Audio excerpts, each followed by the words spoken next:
Hello guys, welcome back with our new video. In this video, I'll help you how to fix iPhone disconnecting Wi-Fi. So guys, if your iPhone disconnect automatically or your Wi-Fi, then guys, how can you fix this problem? So guys, you can easily fix this problem.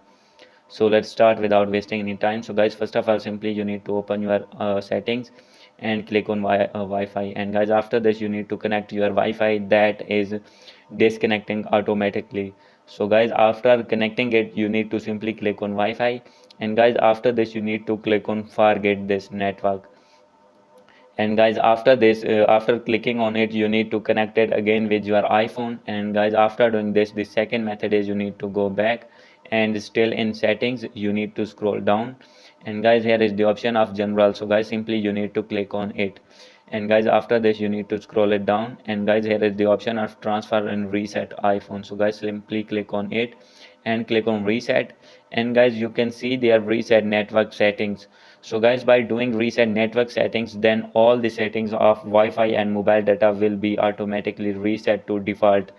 And guys, when clicking on it, it requires your iPhone passcode that you are using for unlocking your iPhone. So guys, after putting your password, then automatically reset your network setting and Wi-Fi settings will be also reset.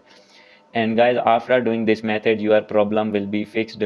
So guys, if still not solve your problem, then guys, you need to open your settings. And guys, you need to update your iPhone to latest iOS version. So guys, how can you update? So guys, simply you need to open your settings, click on general. And guys, here is the option of software update. So guys, simply you need to click on it.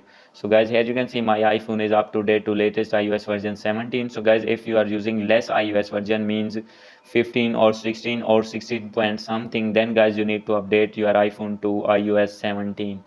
And after updating it, your problem will be fixed and you will be able to connect your iPhone Wi-Fi with your iPhone. So guys, hope you like this video. If you like this video, please do subscribe, comment and share. Thank you.